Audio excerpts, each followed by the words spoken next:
గణాధిపతయే నమః. ఓం గురుభ్యో నమః. ఓం శ్రీమాత్రే నమః. అరుణాం కరుణాతరంగితాక్షీం ధృతపాశాంకుశపుష్పబాణచాపాం అనిమాదిభిరావృతాం మయూకైః అహమిత్యేవ విభావయే భవానీం. శ్రీమాత్రే నమః. ప్రేక్షకులకి ఆ లలితాంబిక అమ్మవారి యొక్క అనుగ్రహం పరిపూర్ణంగా కలగాలని మనస్ఫూర్తిగా కోరుకుంటూ మనం ఈరోజు కుజగ్రహం యొక్క మార్పు సెప్టెంబర్ 13వ తేదీ నుంచి అక్టోబర్ 28వ తేదీ వరకు ఉంటుంది. సెప్టెంబర్ 13 నైట్ 9:20 ప్రాంతంలో కన్యారాశి నుంచి కుజుడు తులారాశిలోకి మారుతున్నాడు. అదేవిధంగా 28వ తేదీ అక్టోబర్ వరకు ఉంటాడు. మరి కుజుడు ఇక్కడ ఉన్నందుకు మిగతా గ్రహాల యొక్క స్థితిని, కుజుడు మార్పు వల్ల కలిగేటువంటి లాభాలు ఏమిటి, అలాగే ఎటువంటి విషయాల పట్ల ఖచ్చితమైనటువంటి జాగ్రత్త తీసుకోవాలి అనేటువంటి అంశాలు చెప్తుంది. నేనైనప్పటికీ కూడా చెప్పిస్తుంది సాక్షాత్ లలిత అమ్మవారిగా భావిస్తూ ఒక్కొక్క లగ్నం గురించి తెలుసుకుందాం. లగ్నం తెలియని వారు రాశి ఖచ్చితంగా చూసుకోవచ్చు, దానికి ఏమీ అభ్యంతరం లేదు. వృషభం వారికి కనుక చూసుకున్నట్లయితే వృషభం వారికి కుజుడు 6లో సంచరిస్తున్నాడు. 13 సెప్టెంబర్ నుంచి 28 అక్టోబర్ వరకు 6లో కుజుడు ఎప్పుడు కూడా మనిషికి ధైర్యాన్ని, సాహసాన్ని, శత్రువుపై జయాన్ని, కాంపిటీషన్ రిలేటెడ్ ఎవరైతే ఇప్పుడు చూడండి ఈ స్పోర్ట్స్ ఉంటాయి, క్రికెట్ అని, ఫుట్బాల్ అని, లేకపోతే అవుట్డోర్ గేమ్స్ అంటూ ఉంటారు. ఎనీ అవుట్డోర్ గేమ్, కబడ్డీ దగ్గర నుంచి ఎవ్రీథింగ్, ఆ అవుట్డోర్ గేమ్స్లో దృఢంగా నిలబడి సాధించడానికి శక్తిని ఇస్తాడు కుజుడు. మరి 6లో ఉన్నాడు కదండి అంటే కొన్ని వివాహ సంబంధించిన విషయాలు, లేదా జీవిత భాగస్వామి చేసిన అప్పు విషయంలో, లేనట్లయితే వీళ్ళు ఏదైనా అప్పు ఎవరికైనా ఇవ్వడం తీసుకునేటువంటి అంశాల్లో కొంత ఘర్షణ వాతావరణం జరుగుతుంది, లేదా లీగల్ రిలేటెడ్. ఎందుకంటే ఇక్కడ శుక్రుడు లీగల్ రిలేటెడ్ దాంట్లో ఉన్నాడు. తులారాశి అనేది లీగల్ ఇష్యూస్ కారకుడు అవుతుంది. సో ఎప్పుడైతే అక్కడ కుజుడున్నాడో ఇది ఇచ్చేదంతా కూడా ఏంటంటే లీగల్ రిలేటెడ్ సంబంధించిన వాటి మీద ఇస్తూ ఉంటాడు అక్కడ. ఇక ఈ యొక్క వృషభం వారికి ఎక్కువగా ఎవరిని స్మరిస్తే బాగుంటుంది, ఎందుకంటే ఇక్కడ కుజుడు సింగిల్గా ఉండడం కాకుండా ఈ ద్వితీయ పంచమాధిపతి అయినటువంటి బుధుడు కూడా 3వ తేదీ అక్టోబర్ నుంచి వచ్చి చేరుతున్నాడు. దీనివల్ల ఏంటంటే కొంత సంతానంతో 3వ తేదీ నుంచి కొంచెం సంతానంతో చిన్న డిస్టర్బెన్సెస్ రావడము, 17వ తేదీ నుంచి ఒక 11 రోజుల పాటు రవి కుజులు ఇద్దరూ ఉంటున్నారు. అలాంటప్పుడు కొంచెం మొండి పట్టుదల కాస్త 17వ తేదీ నుంచి అక్టోబర్ 28వ తేదీ వరకు కొంచెం గవర్నమెంట్ వ్యక్తులతో ఏదైనా శత్రుత్వాలు రావడం, లేనట్లయితే తండ్రి వరుస వారితో కొంత గొడవలు రావడం, తల్లి వరుస వాళ్ళతో కొంత గొడవలు రావడం, ఇలాంటివి ఇస్తూ ఉంటాడు. కాబట్టి మీరు కుజ బుధ రవి గ్రహాల దగ్గర దీపారాధన చేయండి. 6లో 2 పాపగ్రహాలు ఉండడం చాలా మంచిది, బలంగా నిలబడి పోరాడేటువంటి సత్తాన్ని ఇస్తాడు. కానీ మీరు ఎప్పుడైతే విష్ణు సహస్రనామాలు చేస్తారో ఒక సిస్టమేటిక్గా మీ యొక్క లైఫ్లో ఎటువంటి ఫైట్ వచ్చినా ఎదుర్కొనేటువంటి శక్తిని ఆ విష్ణువు ఇస్తాడు. చాలామందికి కుజుడి విషయంలో కుజదోషము అనేటువంటి దాని మీద చాలా అపోహలు ఉన్నాయండి. కేవలం గురువర్గమా శనివర్గమా అని చూసుకొని కుజుడు ఎంతవరకు మనకి ఇబ్బంది ఇస్తున్నాడు అనేది తెలుసుకోవాలి. కుజదోషం అనేటువంటి దాని గురించి పెద్దగా ఈ కుజదోషం ఉంటే వివాహం అవుతుంది ఇలాంటివి ఏమీ శాస్త్రంలో పెద్దగా లేవు, గుర్తుపెట్టుకోండి. అంటే కుజదోషం మాత్రమే వివాహాన్ని ఆపుతుందనేటువంటిది లేదు.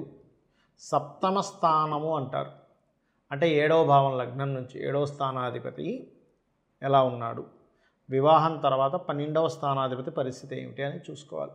అది ముఖ్యంగా వివాహం తర్వాత రూల్ చేసేది 12, వివాహానికి ముందు ఎలాంటి వ్యక్తి వస్తాడని చెప్పేది సప్తమ స్థానం. ఇప్పుడు వివాహం అవ్వట్లేదంటే కుజదోషం ఉందండి.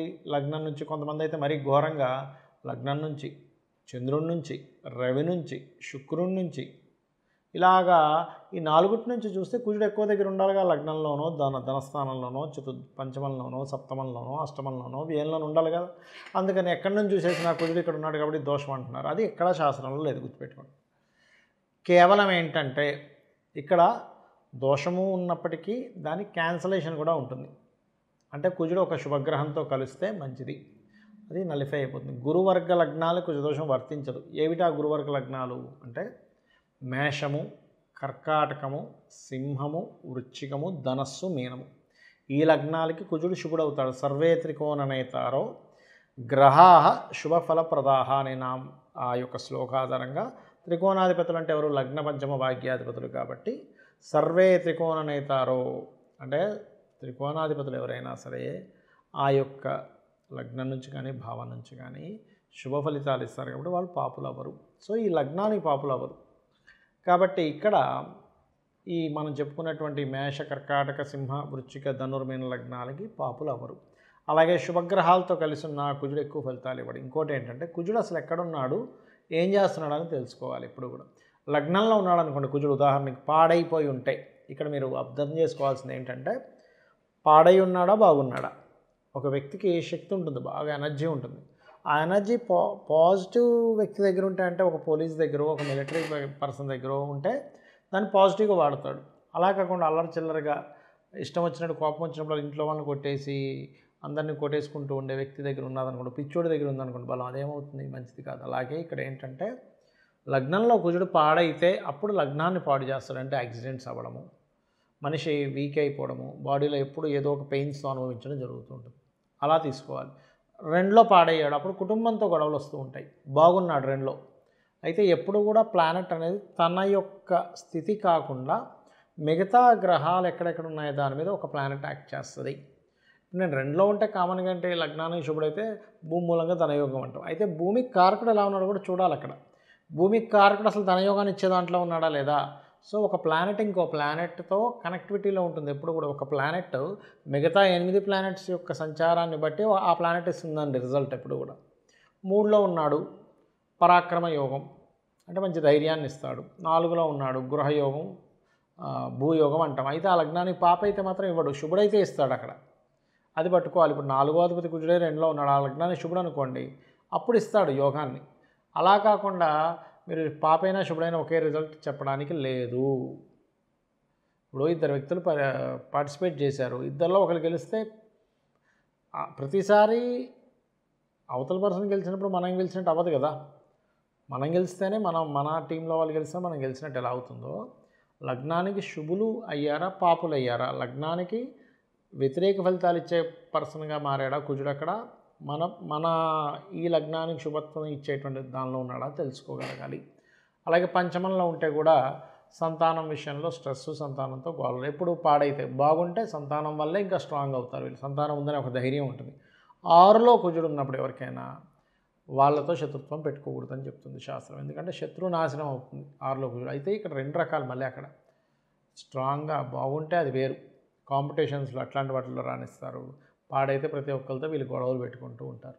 7లో కుజుడు, ఇక్కడే మనం అర్థం చేసుకోవాలి. 7లో ఉన్నప్పుడు ఆ సప్తమాధిపతిని కూడా పరిశీలన చేసి అప్పుడు కుజుడి యొక్క తత్వం ఆ జీవిత భాగస్వామికి ఆపాదించాలి. అంటే మొండిగా ఉంటాడు, గొడవగా ఉంటాడని. కొన్నిసార్లు మనం కుజుడి యొక్క తత్వాన్ని పూర్తిగా అర్థం చేసుకోకుండా, ఆపాదించకుండా ఏదో డిఫరెంట్గా వెళ్ళిపోతూ ఉంటాం. కాబట్టి ఇది గుర్తుపెట్టుకోవాలి. అప్పుడు కుజదోషం అనేది ఆ లగ్నానికి పాప అయితే అప్పుడు కుజుడు దోషం అంటే ఏం లేదు, కుజుడు ఏదో మనల్ని ఇబ్బంది పెట్టడం కాదు, అది దాని యొక్క ఎనర్జీ కోల్పోయిందని అర్థం దోషం అంటే. ఇప్పుడు ఎలా అంటే ఇప్పుడు చూడండి రక్తహీనత అంటాం, అంటే రక్తం ఏదో మన మీద పాకబట్టి ఇబ్బంది పెట్టడం అని కాదు, రక్తం యొక్క ఇది తగ్గిపోయింది బాడీలో, రక్తం ఎక్కిస్తారు, రక్తంలో ఇన్ఫెక్షన్ వచ్చింది అంటే రక్తం దోషమైంది. అంటే మీ జన్మజాతకంలో కుజ సంబంధించినవి పూర్వజన్మల్లో ఏవైతే మనం తెలుసుకోకుండా పాపాలు ఏవో చేసాం, భూమి ఎవరితో భూమి లాక్కోవడం, అన్నదమ్ములతో గొడవలు పెట్టుకోవడం చేసినప్పుడు ఈ కుజ దోషం ఏర్పడుతుంది. అలా అష్టమంలో ఉంటే బాగుంటే తాతగారు ఆస్తి వస్తుంది, పాడైతే తాతగారు ఆస్తి ఇబ్బంది అవుతుంది.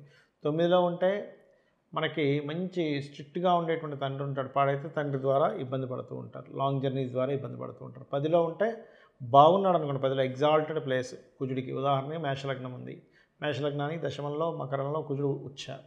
అలాంటప్పుడు ఏమవుతుంది, ప్రతి ఆఫీస్లో అతను లీడర్గా ఉంటాడు, పాడైతే అక్కడ నీచం పొందింది. తులాలగ్నానికి దశమంలో కుజుడు నీచంలో ఉన్నాడు, నీచభంగ రాజ్యం కూడా జరగలేదు, ఎప్పుడు ఏ ఆఫీస్కి వెళ్ళినా గొడవలు అవుతూ ఉంటాయి.